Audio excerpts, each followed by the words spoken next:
Hello, this is the Radio Geek. I'm here today with a little something different. Let me explain. I have a friend that knows that I'm into old radio shows and radio dramas and things like that. And we were talking, and he was telling me that his younger brother was also interested in that sort of thing, and how as a kid he used to record just about anything. And he was telling me about a locally produced series over in the Detroit area. Apparently it was done by WJR, and as near as I can tell, it must have been the fall of 1980 at least when he made these recordings off of the air. The name of the program that WJR produced was called Bloomingham Point. Now, my friend told me that at the time the radio station would play these. It was produced by WJR, and it was just a couple of minute long little skits that they'd have on nightly, and that his brother had recorded some of them on a tape. And he asked me if I would be interested in listening to those, and I said, yeah, that sounds kind of neat. And his brother lent me the tape, and I played them, and I asked him if he would mind if I made a copy of it, and he said no problem. And I got to looking on the internet and WJR's website, and I could find absolutely no information on this little series. And I know, from what I understand, it was something that the radio station just produced, and I'm not sure how long it went on. But basically, my understanding of it is the show, Bloomingham Point, was basically kind of poking fun at Grosse Pointe, Michigan, which is just north of Detroit. And apparently it's a rather wealthy area. Some notables that have lived there in mansions and so forth are Henry Ford II and Etzel and Eleanor Ford, as well as many others. And it was kind of this little show that would kind of poke fun at the well-to-do and so forth. And I'm not sure how long the series ran. The tape that I got from him had quite a few little episodes on there, and it kind of started off in the middle of the story, but it kind of explains the plot and what happened in the past when it starts, and then it does that kind of a recap every time a new episode would appear. So I have that tape, and I thought, wow, it's a shame there's no information on this. You can't find anything on it about the internet. I haven't found any recordings of it anywhere. So I digitized it, and I'm going to put it up here on on YouTube on my channel for anybody that wants to listen to it. Like I say, there's very little information I have on it, other than the fact it was done at WJR, and as near as I can tell by some of the commercials that are in here and things, it appears to be the fall of 1980. But if anybody has a better guess or information on the show, when it was aired and so forth, or any information really on it, leave it in the comments below and let me know. I'd be interested to have a little bit more insight onto what went on with this show. So I have approximately it's about an hour of audio. Most of it's pretty good. There's a couple of them where it sounds like it may have been recorded during a thunderstorm, where there's some static crashes and things. But all in all, the audio is fairly good. For the most part, it's just the shows. There are a few commercials in there for some local places, and I think there's some kind of a weather report or something, if I remember right. So if this isn't your cup of tea, that's fine. I know this is not really what I usually put up on the channel, but I just thought that since there really isn't any information on this, and I thought it was kind of interesting, I just put it up here for everybody to check out and listen to it and see what you think. So we'll get the recording started. Go the times of our lives.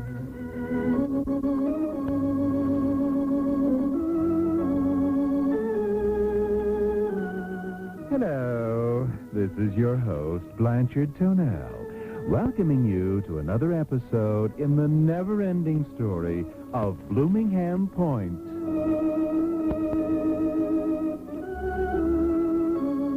As you will remember, the Terry Tucker family jet, being piloted by the family chauffeur, has gone down in a severe thunderstorm while winging young Carlisle home to Michigan. Word of this misfortune has put a damper on the homecoming soiree at the Terry Tucker mansion. Yet, true to form, the family is putting up a good front for the society page reporters and the 1,500 guests who have already arrived. As we join our story, Hortense is in the kitchen scolding the chef. Here, these dinner rolls taste like mud pies. Toot the Lord, Madame Terry Tucker. Don't blame me for such abomination. It is the fault of the man doing the baking. He is very young, and I'm afraid has much to learn. I would speak to him at once. As you wish, Madame. You there, baker, come here right now and bring your buns with you. I'm sorry, Madame, but good bakers are hard to find, and this one was highly recommended. Ah, here he is. Please ask him to rise, Pierre. Off your knees, you scoundrel. This is Madame Terry Tucker, and she wishes to have words with you. Hello, Mother. Oh, it's you, Lawrence. How frightfully distressing. Do you know this rogue, Madame? Why, yes, in a way. He's my son. Do you wish me to have him shot, Madame? No, that won't be necessary. Thank you, Mother. I realize how my becoming a baker has hurt you and Father. For this, I am truly sorry. Yet a man must do what a man must do. I do not ask for your blessing, only your understanding. Oh, I think I'm going to be ill. Quick, Pierre, get some smelling salts from the butler. No, you fool. What your mother needs now is a stomach pump. I'm afraid she sampled one too many of your dinner rolls.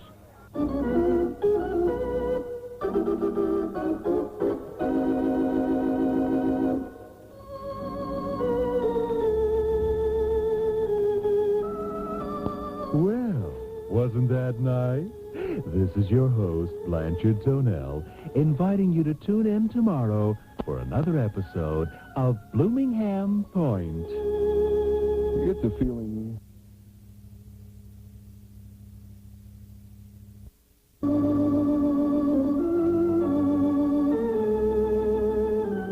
Hello there. This is your host, Blanchard Tonell, with another episode in the never-ending story of Bloomingham Point. Well, our story certainly has taken on a strange twist. Carlisle Terry Tucker's homecoming soiree has turned into a disaster.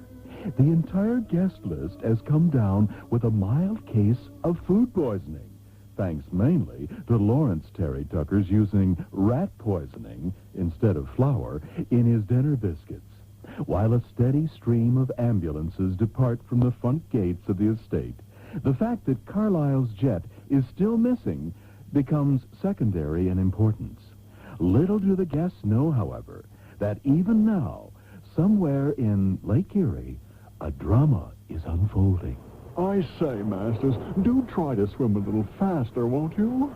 Your wish is my command, Your Highness. Oh, drat the luck. It's 7:15. I fear we'll miss my homecoming party entirely. Any idea where we are, old son? Somewhere near Toledo, I'd estimate, my liege. Oh, no. I can't agree with you there, Masters. I know your view from down there is not the best, but from up here, I can see we are completely surrounded by water. I'm certainly no whiz at navigation, but I think we're somewhere in the North Atlantic. Begging your pardon, sire, but isn't the Atlantic salt water? For the most part, yes. I believe that's correct. And we're both wrong. This water is fresh. I know I've swallowed about 20 gallons of it. Oh, lucky thing you found this life raft before the plane sank, old chum. Although I do wish you'd been able to come up with a change of socks. These are a bit damp. I beg your pardon, your worship. Please don't tell your father. No need to worry, old twit. Unless, of course, there are sharks in these waters. No, sir. Sharks are saltwater fish. Ah, that's good news. Otherwise, I might have become quite concerned with that dorsal fin, which is even now encircling us. Keep stroking, Masters, old sock. Won't be long now.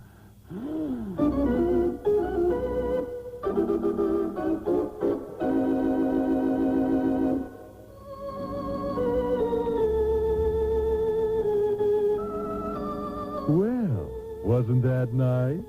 This is your host, Blanchard Tonell, inviting you to tune in tomorrow for another episode of Bloomingham Point.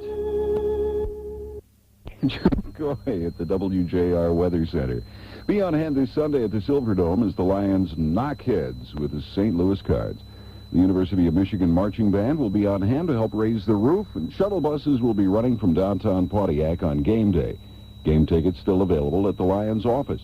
Fans are reminded to leave early to avoid the rush, and also reminded to be part of the action this Sunday at the super site, the Silverdome. The Lions and the St. Louis Cardinals. A message from the Detroit Lions Football Club. Like a chicken with its head cut off, so go the times of our lives.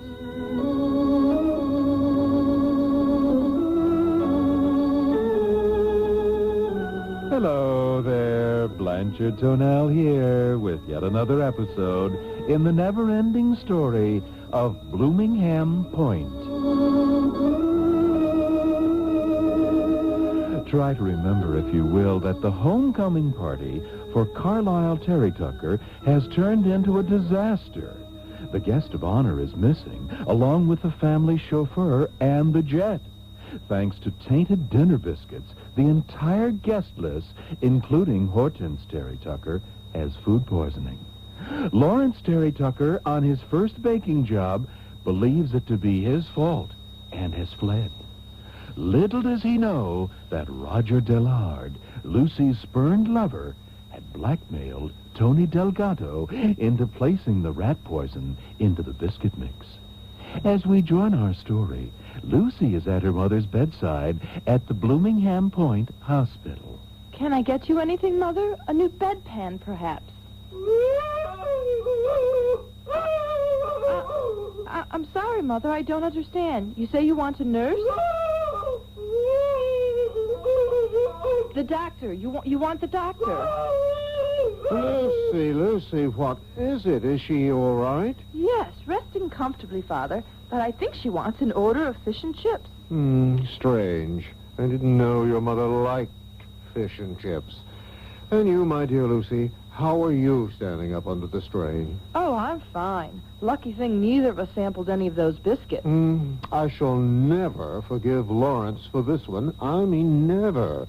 When he revealed his desire to become a baker, I feared something like this would happen, and now, well, I shall never be able to show my face at the club again. There, Hortense, my sweet. Everything will be all right. Do you know what she's saying, Lucy? I think she wants to have her hair done, Father. Oh, poor dear. She doesn't know it yet, but all of her hair is gone. More bad news, I'm afraid, Lucy, as if we didn't already have enough. Oh, Father, what now? Your brother, Carlisle, and that other chap, whatever his name is, I'm afraid I must say it, Lucy. They've called off the search for your brother's missing plane.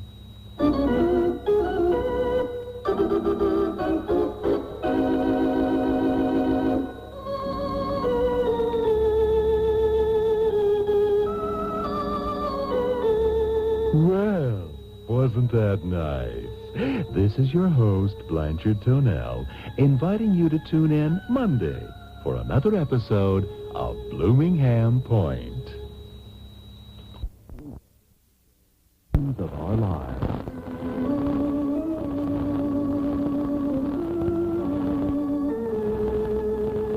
Bonjour, mes amis. This is your host, Blanchard Tonell, welcoming you to another episode in the never-ending story of Bloomingham Point.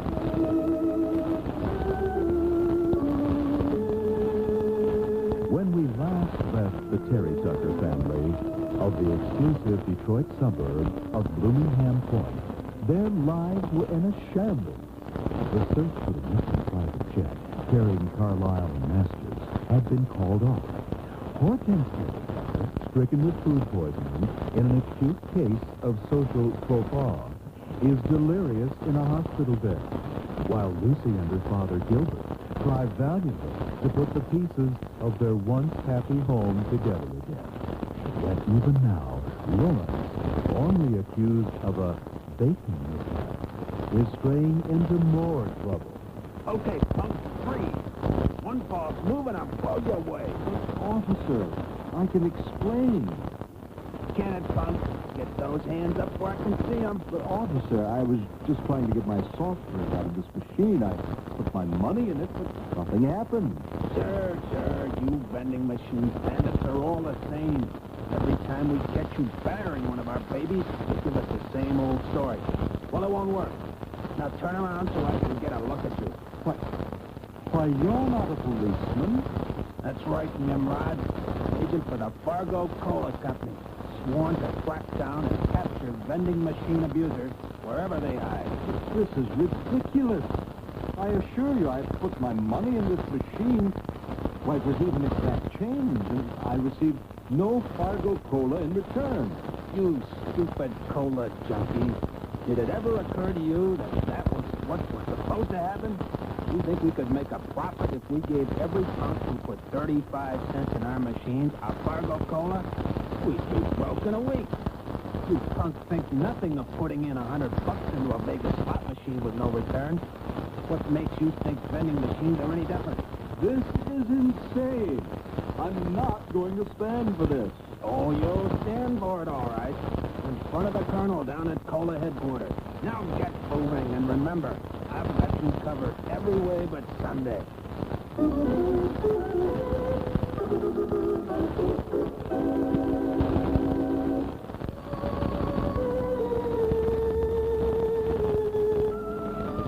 Well, wasn't that nice? This is your host, Blanchard Tonell, inviting you to tune in tomorrow for another episode of Bloomingham Point.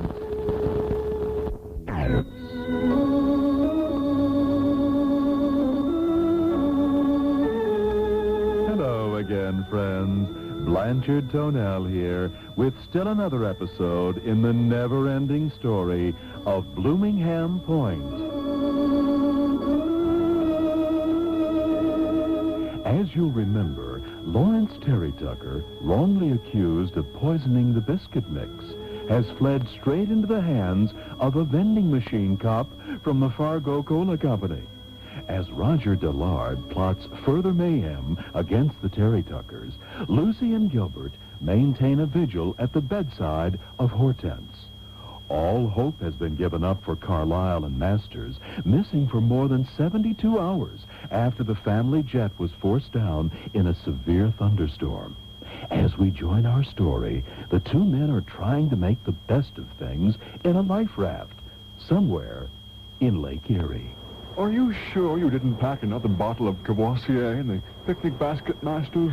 Sorry, sir. When the jet fuel started to burn, I thought I'd better get my duff out of there.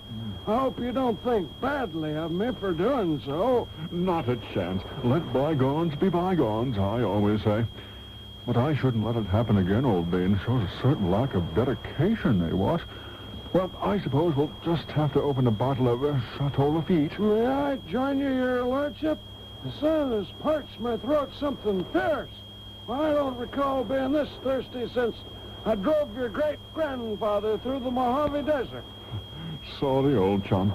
We've got to ration the spirits, I'm afraid. If you're so thirsty, drink some lake. I've tried that, your worship, but I've lost my dentures in the crash, and I can't chew it properly. Tough tacos, loyal old servant. But I'm sorry to say there's only enough here for one. Oh, here. Don't cry, old sot. Perhaps you should get back in the water now and resume your swim. After all, since that giant lake carp left us, there's really no reason for you to be up here. As you wish, your holiness. Oh, that's a good lad. And do try to perk up a bit. Things are depressing enough without you looking so crestfallen. I know. Let's have a song. But, Your Worthiness! Tut, tut. A song, Masters. It'll do you good. As I was walking down the lane, blow, blow, blow the man.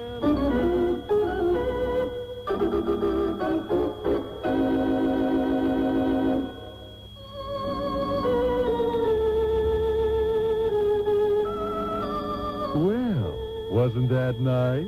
This is your host, Blanchard Tonell, inviting you to tune in tomorrow for another episode of Bloomingham Point. Hello again, everyone. Blanchard Tonell here with another episode in the never-ending story of Bloomingham Point. Yes, it's time once again to delve into the secret lives of the Terry Tucker family, Bloomingham Point's most prestigious residents. As you'll remember, Roger has given Gilbert an ultimatum, his daughter in marriage or $18 million in gambling debts, while Lucy sits at her mother's bedside at the hospital, and as Carlyle and Masters make the most of a bad deal, Lawrence has been taken to the Detroit headquarters of the Fargo Cola Company to answer charges that he abused one of their vending machines. As we join our story, we hear one of the Fargo interrogators say, You know, we have ways of making you talk. I've told you 1,000 times, there is no conspiracy. There is no gang. I was just trying to get my money back. By pounding on one of our machines? You expect to get your money back by beating a defenseless vending machine? Come now, Mr. Terry Tucker. You don't expect us to believe that, do you? It's the truth. I swear it. You're trying my patience. Tell us the name of your gang, their members, their headquarters, their telephone number. I can't tell you when I don't know. Perhaps you'd like another taste of the lash. Oh, no, not that. That is the most horrible stuff I've ever drunk. Oh, this is one of our soft drink concoctions that just didn't quite catch on with the public, I'm afraid. Maybe we find it excellent at loosening the tongue, though. I think it's loosened more than that. Try it, you English dog. Now tell me, how long have you been involved in sabotaging Fargo vending machines? Look, I told you what happened. I put my money in that machine, and when I didn't get a cola, I tried to get my money back. This is getting us nowhere. I admire your courage, Terry Tucker, but you are a very foolish man. Perhaps a few days in the cooler will help your memory, huh? Now, take him away.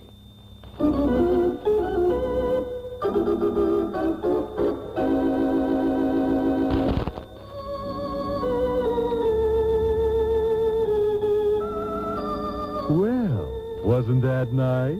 This is your host, Blanchard Tonell, inviting you to tune in tomorrow for another episode of Bloomingham Point. You may want to think about this one for an hour. Need to know on October 1st what time the sun will rise and what time it will set. Report next hour on it. Mayo this weekend. Okay, in Mayo, it's going to be much like it is here, very chilly, only even colder up there. They're going to have more in the way of cloudiness. For the day tomorrow, as sun breaks, they're likely to find a little bit of sunshine over the area, but it'll rapidly be clouding over. And they'll have some breaks in the afternoon, but their temperature's only going to be getting to around, I'd say, the low 50s, the mid-50s at most. They're likely to find some spotty shower activity, especially as we head into the late afternoon and evening hours up there, mainly because of the cold air, but also the cold front moving in. Then for the day on Sunday, much like on Saturday, very chilly temperatures. Your winds are going to be holding a northwesterly component for much of the day, and you'll find those temperatures in the afternoon only getting into the mid, possibly the upper 50s, but generally in the 50s around the area. And again, possibility of some spotty shower activity. Not a great deal of precipitation, just a little bit of a nuisance. By the way, northern Indiana on Tuesday. Okay, for Tuesday, Okay, there may be some problems in there. There is a system that'll be off to the west. Judy Coy at the WJR Weather Center.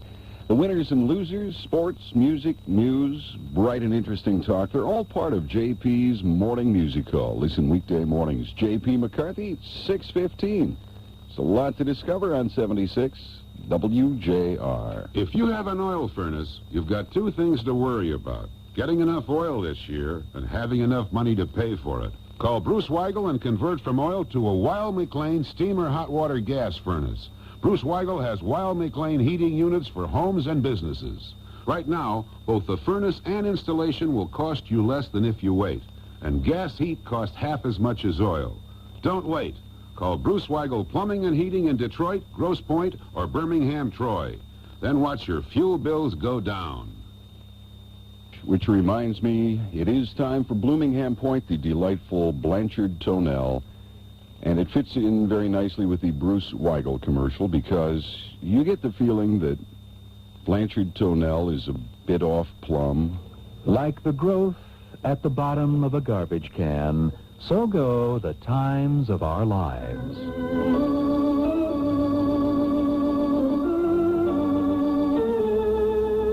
Hello there, this is your host, Blanchard Tonel, with another episode in the never-ending story of Bloomingham Point.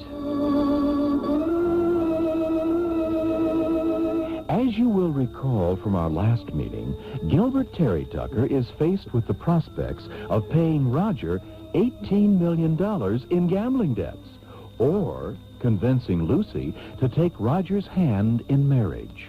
Meanwhile, Lawrence is being held deep in the bowels of the Fargo Cola Company, unjustly accused of assaulting a vending machine. Carlisle and Masters are still getting plenty of sun, and Lucy has abandoned her mother's bedside at the hospital to answer a call of nature. Excuse me, miss. Can you spare a moment? Well, I am in a bit of a hurry. Perhaps if you... Please, ma'am, it'll only take a second. Then please be brief, Mr. Delgato. Tony Delgato. You don't know me, but I'm the one who was training your brother Lawrence in the art of baking. Well, you did a very poor job, Mr. Galdetto, and I'd rather not discuss it with you any further.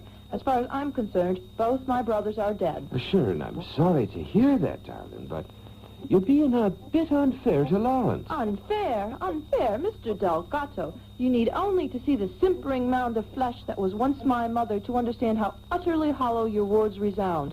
Thanks to Lawrence and his tainted biscuits, which poisoned over 1,000 of her dinner guests, my mother shall never be able to show her face in polite society again. That, sir, is unfair. Now, if you will excuse me, I really must be going. But that's just it, Miss Lucy. Those rolls were not your brother's fault. What? What do you mean? It was me who put the rat poison in the biscuit mix, darling. Not your brother. And the man responsible for all of it. The man who even now makes me think of spiders and snakes and vermin of the pantry. Well, you shouldn't be too surprised when I mention the name of the scum. Roger Dillard.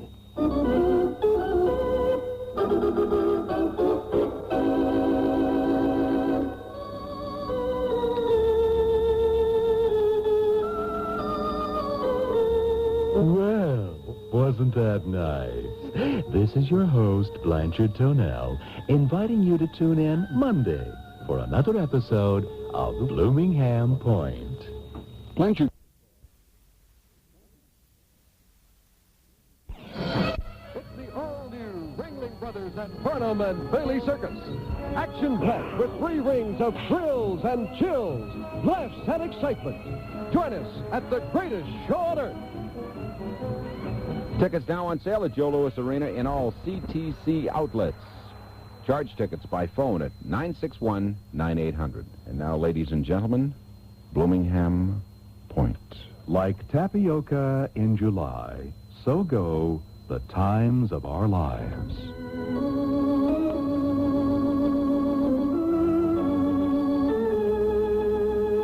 Welcome, everyone. This is your host, Blanchard Tonel, with another episode in the never-ending story of Bloomingham Point. Now, where were we? Ah, yes. Lucy Terry Tucker has just learned that it is Roger Dillard who is responsible for her mother's hospitalization, and that Lawrence is almost completely innocent. Unfortunately, Lawrence is being held by the Fargo Cola Company for abusing a vending machine and is unaware of his vindication.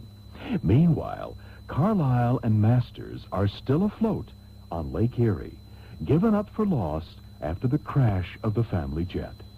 As we join our story, Masters is doing his best to keep spirits high.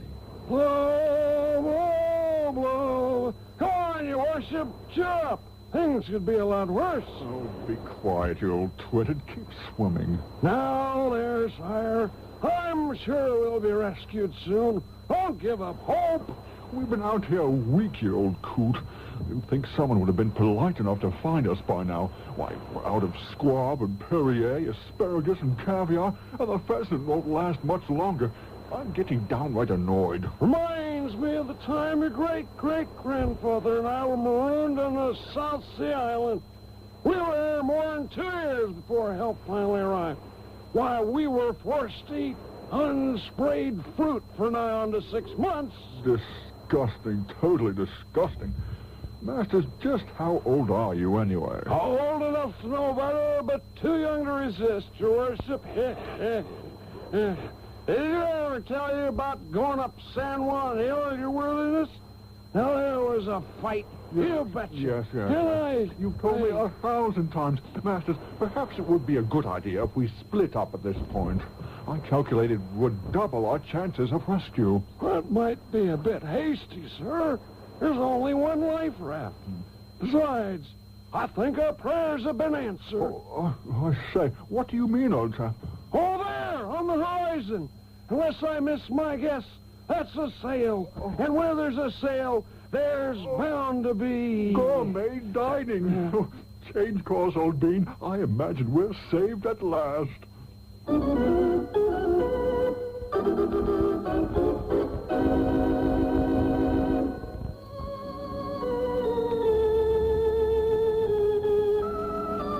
Well, wasn't that nice? This is your host, Blanchard Tonell, inviting you to tune in tomorrow for another episode of Bloomingham Point. WJR Weather Center. We are here at a used car lot to interview 2 guests. Sir, what do you do? I eat cars. I'm Rodney Rust. And you, sir? I stop car eaters. I'm the Tough Coat Man. Oh, yeah? You help stop rust on used cars? How? With Tough Coat's 2-step rust-proofing system. Oh, that tastes terrible. But it can't last on used cars. Our 3-year limited warranty certifies our used car rust-proofing lasts. I bet I can eat a hole in that warranty. No. If your used car qualifies and rust-through occurs as covered in the warranty, your Tough Coat dealer has the option of repairing the rusted area or refunding your money. The repair, of course, can't exceed the original cost of rust-proofing. Rust? Yeah? You're through.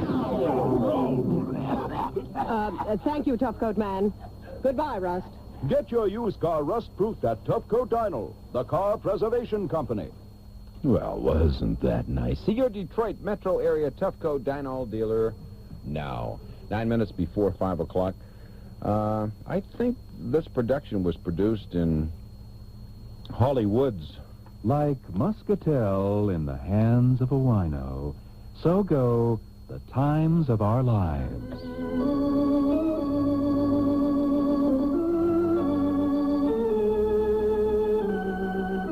Hello there, Blanchard Tonell here with another heart-stopping episode in the never-ending story of Bloomingham Point.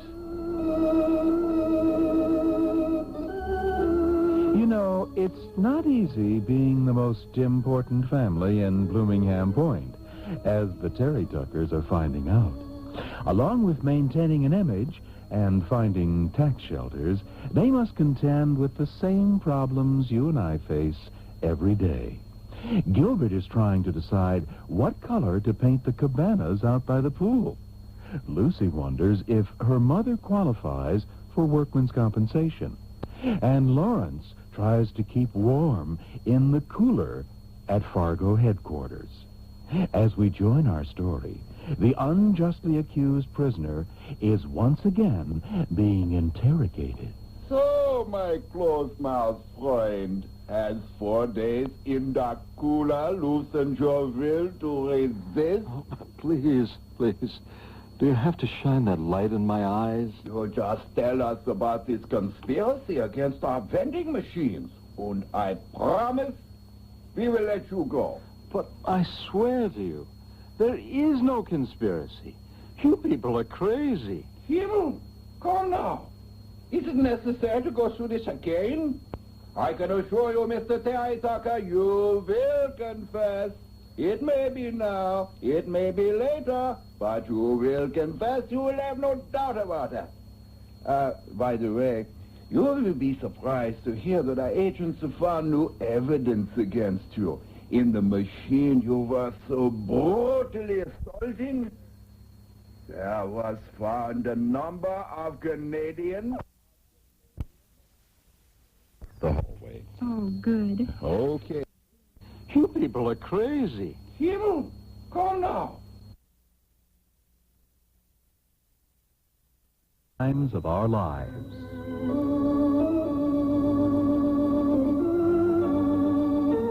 Hello, everyone. This is your host, Blanchard Tonell, with another lever-wrenching episode in the never-ending story of Bloomingham Point. As you will remember, things are looking up for Carlisle and Masters, but the rest of the family is not faring as well. Hortense is still under heavy sedation, and poor Lawrence may lose every tooth in his head as he goes through the horrible cola syrup torture. Thanks to Tony Delgado, Lucy has learned that Roger Dillard is behind the biscuit poisoning and has rushed home to tell her father, Gilbert. As we join our story, we hear Gilbert say, Lucy, my dear, would you like an oyster? I had them flown in this morning from Nova Scotia. Oh, Father, how can you eat those filthy things at a time like this? Well, my dear, if what you tell me is true, we must maintain our strength to fight the dastardly Roger Dillard with every fiber of our being. How is your mother doing this morning, by the way? She's alive. But each day she acts more and more like a cauliflower. Well, then I suppose I should call the Fords and graciously decline their dinner invitation. By the way, have you considered making up with Roger, what's his name, and going through with the marriage? Don't hold your breath on that one. Well, then, could you, my dear, see your way clear to lend me $18 million? Father, you mean... Yes. I'm afraid your ex-fiancé is planning to call in my marker unless you agree to join him at the altar. How could you even suggest such a thing? After all he's done to us, driven Lawrence away in shame, defiled my name, and turned my mother into a vegetable. Oh, come now, Lucy. Don't be unpleasant.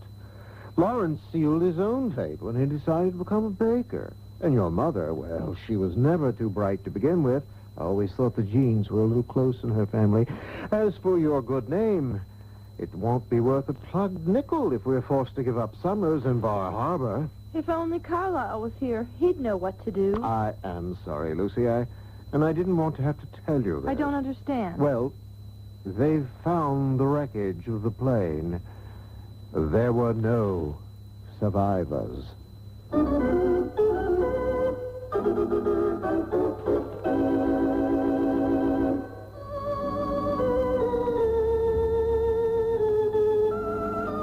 Well, wasn't that nice?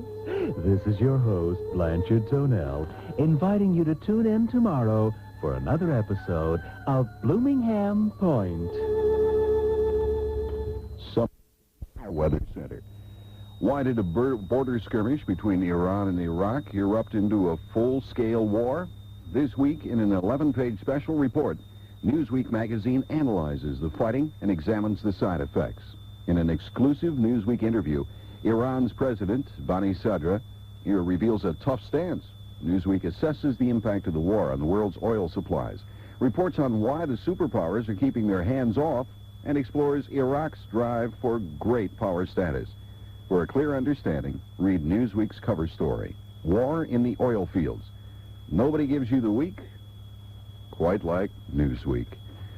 We have reached that point in time, ladies and gentlemen.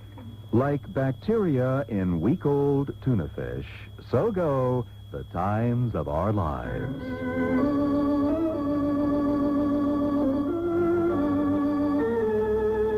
And a fond hello to you. This is your host, Blanchard Tonell, with another semi-exciting episode in the never-ending story of Bloomingham Point. As you'll remember, Gilbert Terry Tucker has just revealed to Lucy that the last glimmer of hope for finding Carlisle alive has been snuffed out. Lawrence is being force-fed gallons of cola syrup at Fargo headquarters, and Roger Dillard has hired a hip man named Joey Blood to take care of the loose tongue of Tony Delgado. But all is not lost. As we join our story, Carlisle and Masters are being rescued by a passing yacht. Ahoy there! Ahoy there! Care for a cocktail, anyone? Oh, I say, awfully good of you, old chum. Could you throw down a line so my man can make us fast? Oh, how gauche of me to forget. Randy! Throw these lovelies a line, won't you? You know, you couldn't have arrived at a better moment. I've got a whole blender full of strawberry daiquiris just screaming for attention. Grab that line, Masters. That's a good old sot. Would your worthiness care to stand on my back? Oh, thank you, Masters. You're worth every penny Father pays you. Now, when I count to 3, give me a big boost up to the deck. Now, ready? Good. Now, here we go. 1, 2, 3. I said 3, Master. Oh, my God! Your lordship. Jolly good show, Masters. Well, hello there. Welcome aboard the Silly Goose. Permit me to introduce myself. I am Captain Courage at your service. A pleasure, sir. I am Carlisle Terry Tucker IV, and my chauffeur and I will be forever in your debt for saving us from a watery grave. What a simply stunning outfit. You must give me your tailor's number, but right now, I'm being very rude. You're probably just dying for a chance to freshen up. Randy, show Mr. Terry Tucker to his cabin, would you? See you at 4, Carly, and don't worry about a tie. We're very informal here aboard the good ship Silly Goose. Toodaloo.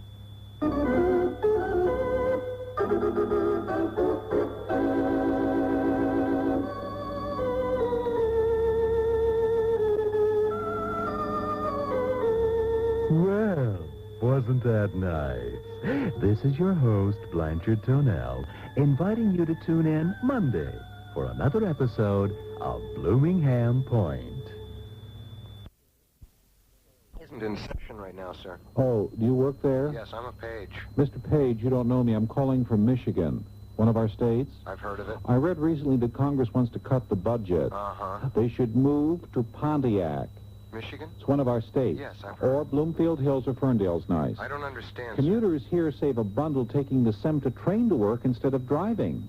We don't have SEMTA trains in Washington. Exactly. That's why I came up with the idea. All the Congress guys could move here and save lots of money. Move to Michigan. Yes, it's one of our states. I Exactly. The typical SEMTA commuter can save almost $2,000 a year. SEMTA. When you add up parking, gas, maintenance, insurance, and all the other car expenses. Sir, we really So could you put up a note on Congress's bulletin board or in the snack bar, wherever they hang out? Sir, Congress has to be near the White House and the president. No problem there. My Aunt Myrna has a big White House in her 12 Mile. The president can get a hot plate for the room. He'd have to pay for his own telephone, though, because that's... Train yourself to save money. There are 4 SEMTA train departures every weekday morning and afternoon.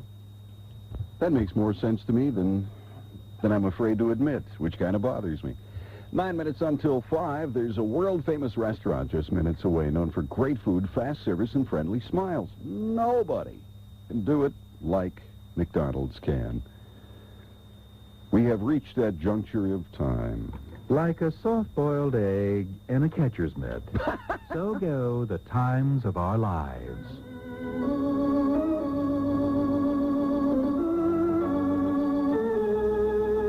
Hello there. This is Blanchard Tonell with another episode in the never-ending story of Bloomingham Point.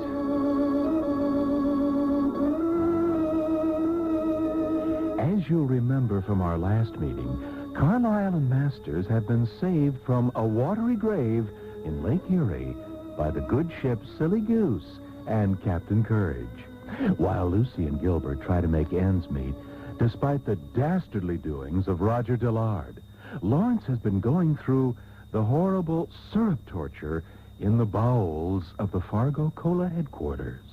Let me out of here! Can you possibly comprehend what I'm saying?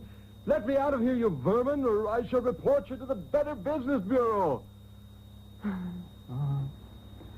It's no use. I'm doomed. Doomed to remain a prisoner here forever.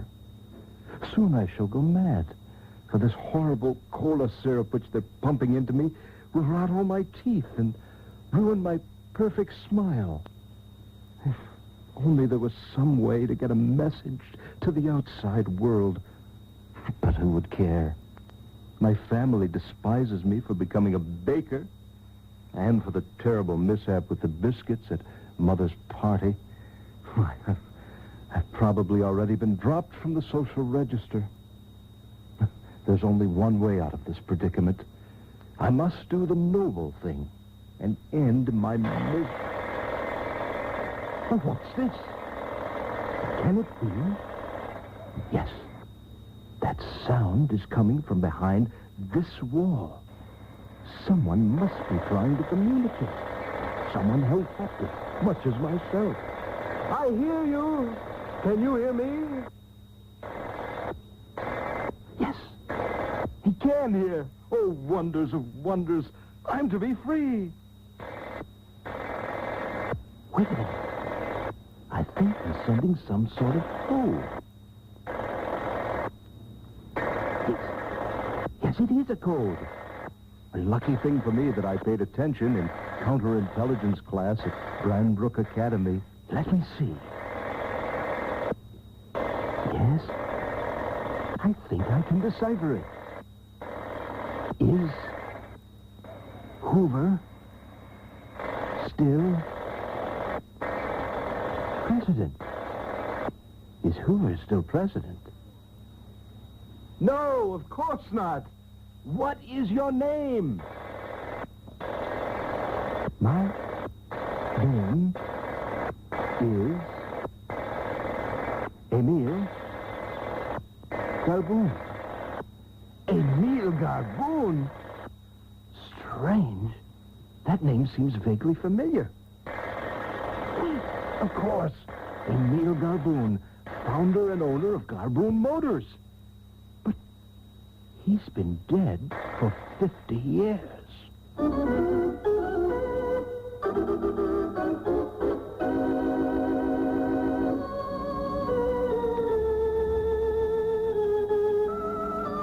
Well, wasn't that nice? This is your host, Blanchard Tonell, inviting you to tune in tomorrow for another episode of Bloomingham Point. Wrestling. 10 songs you'll never forget. Even though we ain't got money, I'm so in love. Anne Murray's greatest hits.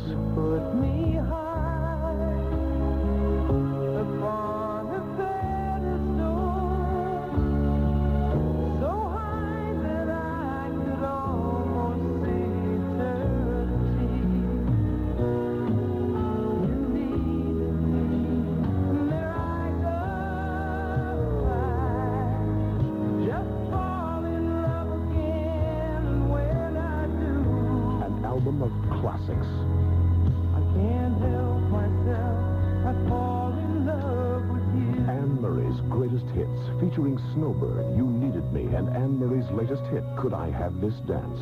Give the gift of music on Capitol Records and Cassettes. Available in the record department at all 46 area Kmart stores. Blanchard Tonell, of course, available now. Like Kleenex during hay fever season, so go the times of our lives.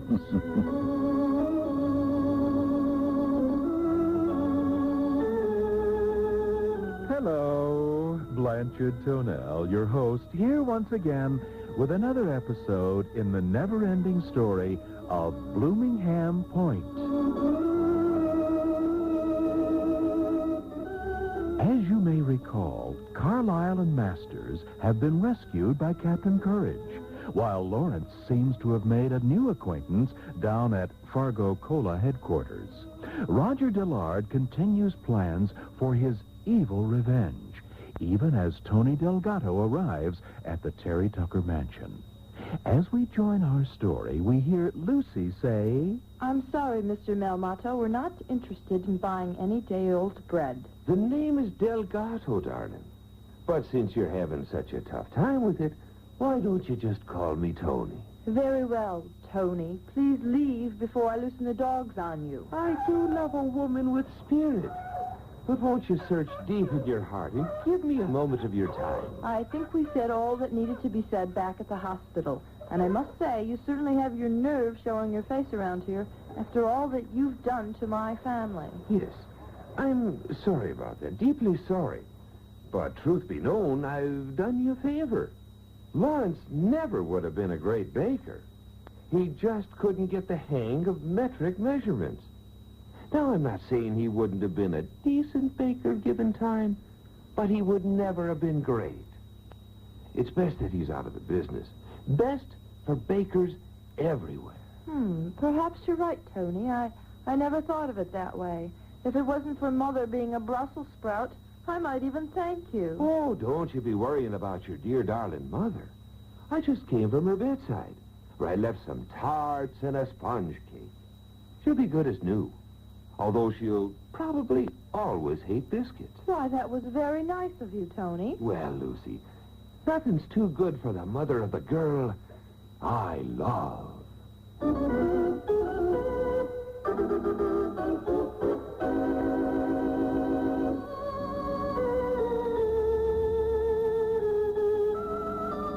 Well, wasn't that nice? This is your host, Blanchard Tonell, inviting you to tune in tomorrow for another episode of Bloomingham Point. The WJR Weather Center. And if you take this job, this will be your office. What's that over there? That's a Lazy Boy recliner. Lazy Boy makes office chairs, too? The only high-back executive office chair that reclines and has a footrest. And that Lazy Boy executive recliner would be mine? If you take the job. How much is the salary? $125. Cents. $1.25 an hour? A week. But I do get the Lazy Boy executive recliner. Absolutely. I'm your man. Lazy Boy office chairs on sale now. October is the anniversary of the Lazy Boy Showcase shops, and they're celebrating by offering you store-wide savings on every Lazy Boy chair and sleep sofa. Remember, only Lazy Boy gives you a lifetime warranty on the mechanism and a 2-year warranty on the frame. Boy, I wish I had one on mine. There's a Lazy Boy Showcase shop in Ann Arbor, Washington Avenue, 1.5 mile east of US 23. In Warren, 12 Mile in Hoover, Trenton, Van Horn at 4th Street, and Novi next to the 12 Oaks Mall. The Lazy Boy Showcase shops, Michigan's largest selection of Lazy Boy chairs and sleep sofas. Open daily till 9, Saturday 10 till 6, Sunday noon till 5. Like jelly beans for breakfast, so go the times of our lives.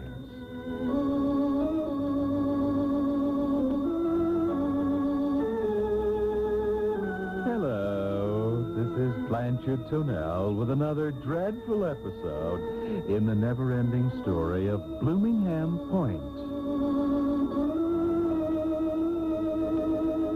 As you may remember, Roger Dillard has hired a hitman to silence the wagging tongue of Tony Delgado, who has fallen in love with Lucy Terry Tucker. Carlyle and Masters has jumped from the fire into the frying pan, and Hortense remains a babbling bundle of broccoli. Meanwhile, Lawrence hopes that freedom is at hand. A fellow prisoner, Emil Garboon, has tunneled his way into Lawrence's dungeon cell. As we join our story, we hear Lawrence say, Hello, Mr. Garboon. I thought you were dead. Do I look dead to you, boy? Quite frankly, yes, you do. Well, what do you expect after 50 years in the dungeon? Cary Grant? I'm sorry, sir. No offense. But you do look a bit off your feed. Only natural, you bozo. You try a steady diet of cola and potato chips for half a century and see if anybody offers you movie parts. Wow. The gang at Oakland Knoll Country Club will really get a charge when I tell them I met Emile Garboon of Garboon Motor Company. Hey, I know this is kind of personal, but what are you doing in a joint like this? You won't believe it, young man. Terry Tucker, is it? Yes, well, Terry Tucker, one night back in 29, I was working late at the plant, and I went out to get a bottle of soda pop. The machine ate my nickel, and when I tried to retrieve it, some Ichabod calling himself a vending machine cop arrested me. Me, Emile Garboon, the auto giant. Tell me, boy, how is Garboon Motors doing? Well, they changed the name, generally speaking, but they've maintained the #1 ranking. The Japanese are giving them a run for the money, though. Hasn't anyone learned how to turn water into gasoline yet? No, sir. Not that I know of. Good. Then there's still time. Come on, boy. We've got to get out of here. Got to get out of here. And pronto.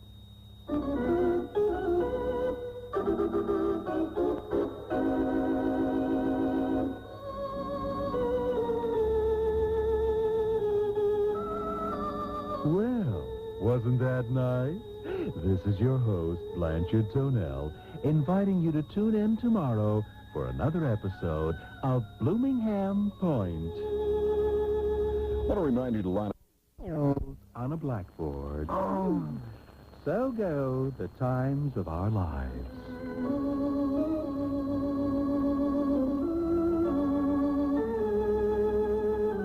Hello, friends. Blanchard Tonell here again with another disheartening episode of Bloomingham Point.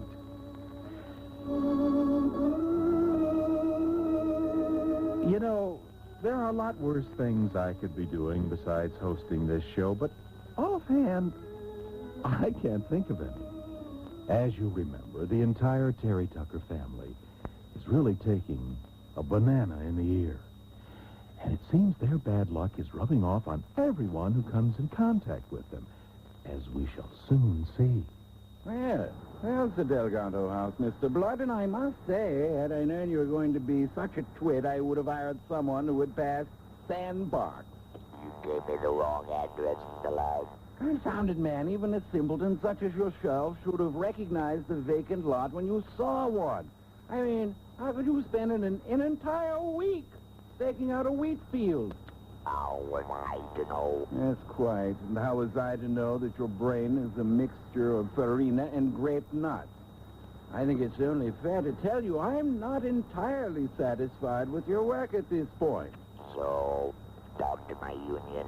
Oh, can it, Blood? I've spoken to your steward and your committee man, and I'm paying you your time and a half and your double time and your evening differential, and I'm paying your insurance, and you get your 15 minutes rest every hour. So stop bluffing, will you, and get on about the business at hand. As stands the home of Tony Delgado, your next victim, and I expect you will follow through on our deal and give him a lesson he'll never forget. Loose lips, sling ships. Oh, whatever. Unless I miss my guess, Delgado will be home in about an hour. I suggest you wait in the bushes and get him before he gets in the house. And remember, Blood, I want this thing handled quietly and without fuss. Are there any questions? Yeah. Can we stop at a gas station somewhere? Oh, why do I get the feeling this is all a big mistake? Oh, good help, it's so hard to find these days.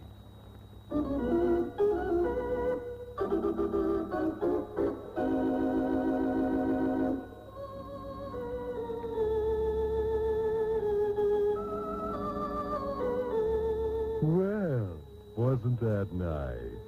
This is your host, Blanchard Tonell, inviting you to tune in Monday for another episode of Bloomingham Point. And could I remind you that news in WJR. A better way. That's the Amana way. Amana is the only manufacturer of microwave ovens exempted from displaying the U.S. government safety warning label.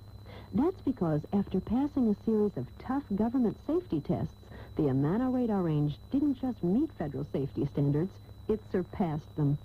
The tests included dropping a 5-pound steel ball from a height of 8 feet onto the door seal, pushing a radar range oven off a 30-inch counter face first onto a concrete floor, and hitting the door seal with a steel ball on a pendulum with 40 pounds of force. Nobody else who builds a microwave oven has passed all these tests. Only the radar range oven is built a better way, the Amana way. Remember, if it doesn't say Amana, it's not a radar range. In the Pontiac area, see Danny Paris Appliance in Drayton Plains for the Amana Radar Range Microwave Oven. 8 minutes till 5. Like alcohol on a bad cut, so go the times of our lives.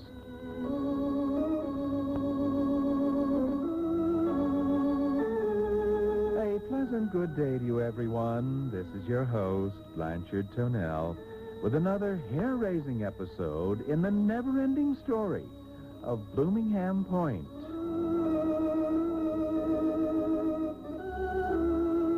You know, being host of this show is like being a sanitation engineer. No matter how hard you work, there's always another pile of garbage waiting for you around the bend. As you'll remember, Tony Delgado has revealed his love for Lucy, while Lawrence and Emile Garboon plot their escape. Meanwhile, on the good ship Silly Goose, Masters has been put to work, unaware that Carlyle is being held for ransom. As we join our story, we hear Masters say, "Well, Captain Courage, I've cleaned the bilges, polished the brass, swept down the fore and aft, and repainted the keel. Anything else you want done before I get something to eat?" You've done a marvelous job, Masters. Simply marvy. How much does the Terry Tucker family pay you, if I may ask? Hey! Oh, no, sire. I don't work for money. Why, that would be unethical. My lords pay me with a roof over my head and 3 squares a day. What more could a man ask? Amazing. Simply amazing. You mean you work solely for room and board? Yep. Plus, I get every other Christmas off and 2 days in the summer. Well, listen, Captain, I'd like to stay and chat, but I should be attending to Mr. Terry Tucker. He's not used to the rough life of a sailor, and his father will have my head if he gets ill. I'm in enough trouble as it is. Oh, young Carlyle is being well looked after, I can assure you. Randy is very good at seeing after my guests. Now, there's a spicy little filly if ever I saw one. Reminds me of my 3rd wife. Why, she could work all day and dance all night and still have time to play dominoes with me after tap. Yes, Randy is a real gem. And I should warn you, she's a crack shot with a handgun. Huh? I'm only telling you for your own safety, since even as we speak, Masters, she has a .44 Magnum pointed at your head. Thank you, Randy. Please lock him in the brig. We'll dispose of him tomorrow.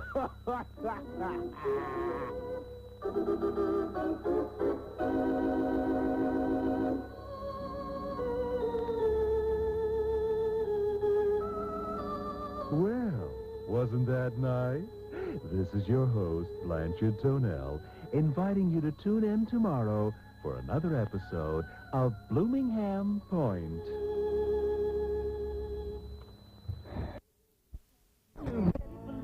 You take it in stride. There's a twinkle in your eye when there's blood for the teeth and the clean in your mouth is Colgate.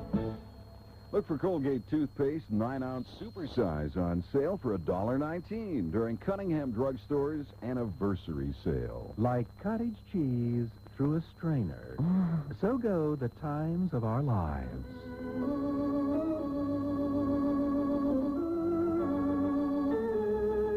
Hello again. This is Blanchard Tonell with another boring episode in the never-ending story of Bloomingham Point.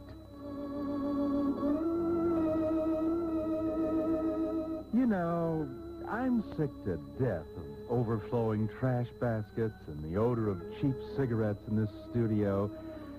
As you'll remember, Carlyle and Masters are now prisoners aboard the Silly Goose.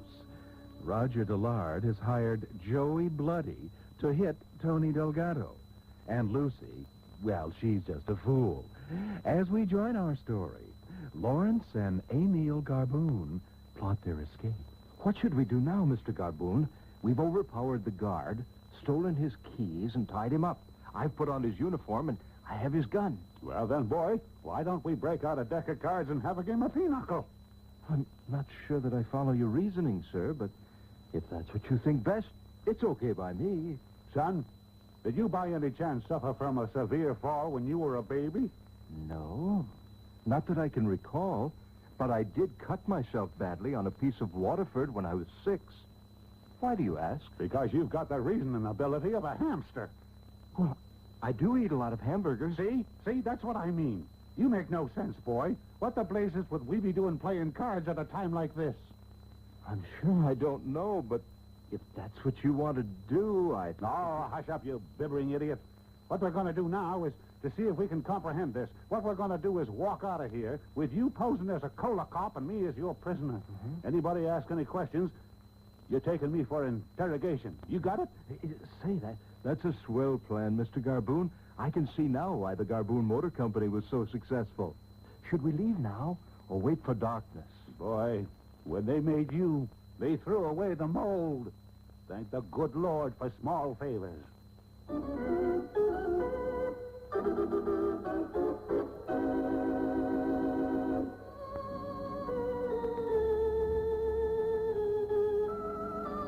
Well, wasn't that nice? This is your host, Blanchard Tonell, inviting you to tune in tomorrow for another episode of Bloomingham Point. Notice